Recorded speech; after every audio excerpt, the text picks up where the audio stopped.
come true, man. That's like, you know, just watching this event as a kid. I never did a steeplechase before I got to college, but I kind of knew. I was like, I feel like that's something I want to do someday. And Evan Jager, like I said, he was the guy out of all distance runners that I was watching as a kid and be like, man, I want to be like that guy.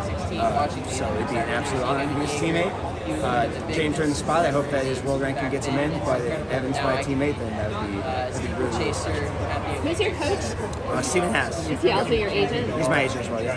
And then what was your high school, like, I don't know, 5K or mile or? Yeah, so my PRs are 4:19, 9:15, and 15:31 were my high school PRs. Not like bad, but not that good either. And that 9:15 I ran at the very end of my senior year, so like, I was getting recruited off of like 9:35. That's why I didn't really have any interest. Today I'm excited for right now. Were the Carlton people like, yeah, come on, or like? Were they like, were they like, are you? How are your grades? I mean, what was like when you were getting recruited by Carlton? What were they curious about? Like, were they, you know what I mean? Oh, I mean, yeah. Coach Ricks, who was here today and was just right at the finish line, and got to give him a big hug and thanks as soon as I finished. He recruits the person really, and he wanted to know that I was personally going to be a good fit. He knew that I had the test scores and stuff to get in. He knew that I was fast enough to go run for him, but he really wanted to make sure that I was the right caliber of person, which fortunately I was, because it was a great opportunity to go run there. Are your folks here? Yep, my parents are here. And they still live in Minnesota? Yeah, they do. Okay, all right. And what does your girlfriend do? My girlfriend is a professional data scientist for the U.S. government.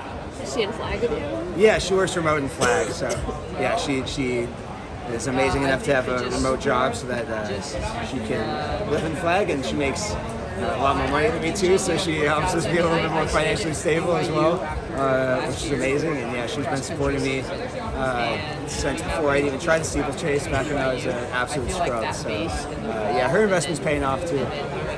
What exactly is epidemiology? Like, if you were going to be doing that instead of this, you know what I mean? Like, it's basically it's just like the study of how diseases are prevented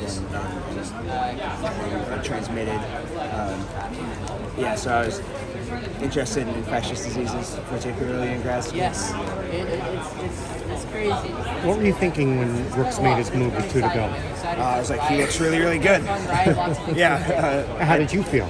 And I felt also really good, but not that good. So I was like, man, he's moving. If I can stay close to him, he's gonna take me to the line. He's gonna take me to Paris. So yeah, I just knew I had to stay as close to him as possible. Are you speaking still actually for the scoreboard, like on your last? Yeah, 200 left. I looked up and I saw the scoreboard, and I was like, man, I got a really good shot. But I saw Hillary and Bernard Peter were coming behind me. I don't know where they ended up finishing, but I was like, man, I can't coast it in because they looked like they were coming pretty hard. We went to Catalina Island.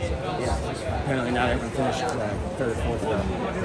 Was there a singular moment in the race at all where you allowed yourself to let it sink in that no one was going to get you? Like, was there ever a point where you were secure, or was it the moment you crossed the line when you went, yeah, when I made it over the last barrier without falling, I was like, I'm still on my feet, nobody's catching me.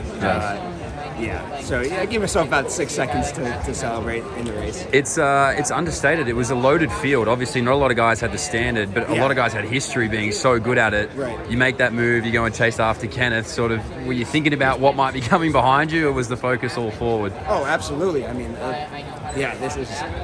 you got Hillary Bohr, who's another absolute legend, and was a guy that I had really looked up to through my time in college. I knew he was going to have something left. Of course, I knew Jager was going to be back there. I knew Keeter and Rotich, who had beaten me last year, and Rotich ran 8:13 last year. I knew they were going to be in a really good spot, fitness-wise. So yeah, I knew I could not coast it in at all. What would little you have to say to big you right now? Little me would be like, "You're an Olympian in what sport?" It's unbelievable, absolutely unbelievable. I remember watching Beijing in 2008, and not even for a second thinking like, oh, that's going to be me one day, you know? Yeah. How old were you when you started running? I started running in 8th grade, but I started actually training in high school in 9th grade. Yeah, so really 14. you still in touch with your high school coach? Or? Yeah. Coach Renlund is here today. Oh, Yeah. yeah. Yeah. Okay, so how big is your cheering contingent? You know?